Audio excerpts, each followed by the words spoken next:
All right, hey guys, OFD checking in here, and today we have a quick unboxing watch from NIXON. I think it's the first time, honestly, that I've ever had a NIXON watch here on the channel. I've owned NIXON watches in the past. I tend to think they're a fashion brand, but they make some pretty cool stuff. This one jumped out to me on Instagram in an ad, and I loved it. Wanted to show you guys really quick here my O-Light here. If you guys are interested in picking up a new flashlight, I have a link to the video for this. I'll put it in the comments down below. There'll be the first comment. I'll have some links in there. And then also I wanted to show you this. This is from Santa Fe Stoneworks. This is a knife I'm going to show you guys in the next couple of days. It was my 30th wedding anniversary that my wife gave me. If you know what 30th anniversaries are, you might know something about the knife or what it has on it. But anyways, let's get into the unboxing of this one. So here we go for the NIXON watch. Here's the box it comes in. There is your preview of what we're going to be looking at here, and if you're interested in picking up this watch, that's your reference number. I liked this model. It just jumped out to me. Had a lot of features I felt were really cool. I like the size of it. I don't have any square watches. Boy, this is kind of tough to get off. These are always like that when you go to pull these off. Best way to do it is just kind of set it like this and shake it out of there. Kind of tight. But anyways, yeah, I really liked this watch. I liked what they did. 100 meters of water resistance. It's a field watch, which I love. That's a nice box, actually. That's pretty well put together. This was $125, maybe $130 shipped out to me. And there we go. There is the watch.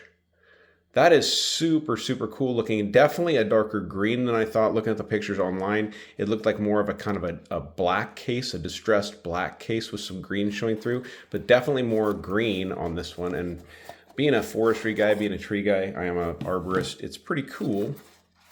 I like that green. So let's get it out of here. Lots of nice packaging with this thing. Everything in here is like very solid, I have to say that. So let's go ahead and set this stuff aside here and take a look at the watch. Again, the hang tag here is going to give you your reference information for this one. This is the Scout in dark olive camo, and the reference number is the A1409 5111800. Cool watch. I read some reviews online at the website about this, and I guess the Scout line from NIXON has been around for quite a while. I'm just not familiar with it. Like I said, I've owned NIXON watches in the past, but never one of these Scout models. And I thought this was kind of a cool look for the channel. Definitely a field watch and something I would definitely wear out. Boy, I definitely got the grease off my fingers on there. Let me wipe that off. So that might be something to think about when you get this. It's got a lot of flat surfaces on it, so it might show, oil from your hands or anything like that. Let's go ahead and pull this clip right here is going to hold that crown from moving.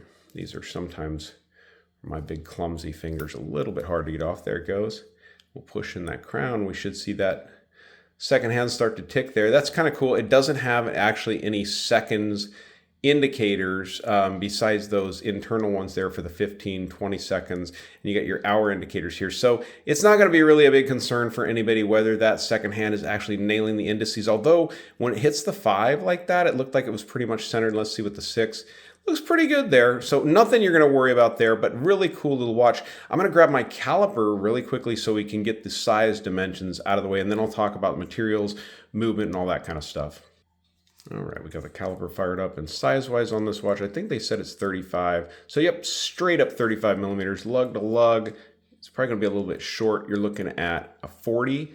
And then the thickness of this watch from the case back to the top of the mineral crystal, and this is 9.2, so very thin, very easy to wear watch. I love the camo band. If you guys don't like this kind of colorway, I think there is a silver colorway also available. This is running just a simple Japanese quartz movement in here. You have these stick hands, you have the painted on indices on that black dial all the way around for the 1 through 12, and then you have your minutes in that 5 through 60 all the way around there as far as the count goes. The strap is just a regular nylon NATO strap too, but what's cool is it does have the anodizing that tends to match the case on the watch all the way up through the buckle assembly there.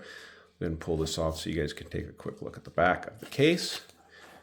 We do have the sticker on here on the case back. We'll pull that off really quickly for you guys can see the information there. Be prepared, the Scout, 100 meters, water resistance, stainless steel, and Japanese movement. That's probably going to be just a simple, easy to change the battery on quartz movement. Probably about 2 to 3 years battery life on that movement. So, but perfect and great with 100 meters water resistance. That's going to be a great everyday watch for most people. Let's go ahead and pause it, get this thing on my 7-inch wrist.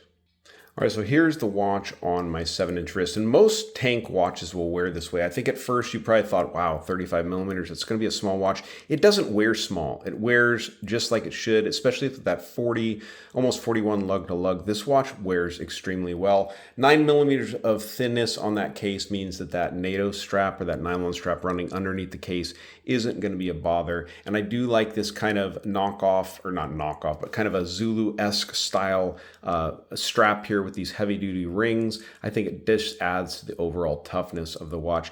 Being that it is a mineral crystal, you're probably going to get scratches on this crystal, but I'm sure there's folks out there that can recommend a screen cover or a crystal cover for this. There's so many out there available for these modern wrist pieces nowadays that you can find something out there to cover that up if that's a concern for you. Now let's go ahead and dim the lights and check out the Lume. That is one thing that I read online is a bit of a disappointment on this one is the Lume, but I think that's something we all tend to overemphasize in watches a little bit, but let's check it out. All right, so we'll go ahead and hit this one with the light. Sorry, I'm not going to take it outside. We're just going to hit it with a flashlight. And for comparison's sake, low Lume versus insane Lume, I want to show you what my Tudor Pelagos FXD looks like in the background there. So yeah, I don't actually see any Lume whatsoever on this watch, and I'm not sure if that's the light adjusting or anything like that. So yeah, I don't really see any Lume on this watch whatsoever. You guys can see my Tudor Pelagos, which has heavily applied Lume, is glowing very much down there in the background. If we set them next to each other and even try to do that in the darkness, let's see if that makes a difference.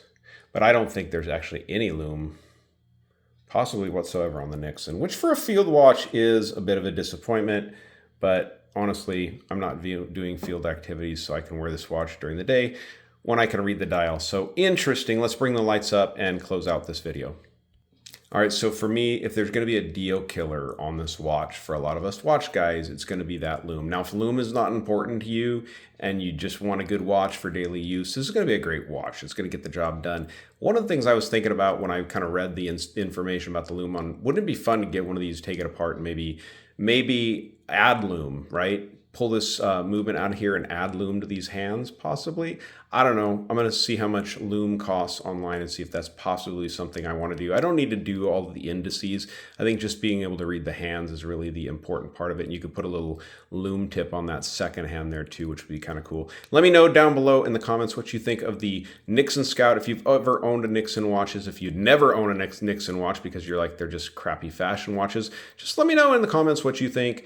Thanks for tuning into the video, guys. Give me a thumbs up down there at the bottom if you like it. And if you're not subscribed to the OFD channel yet, please do. Please do. Thanks, guys.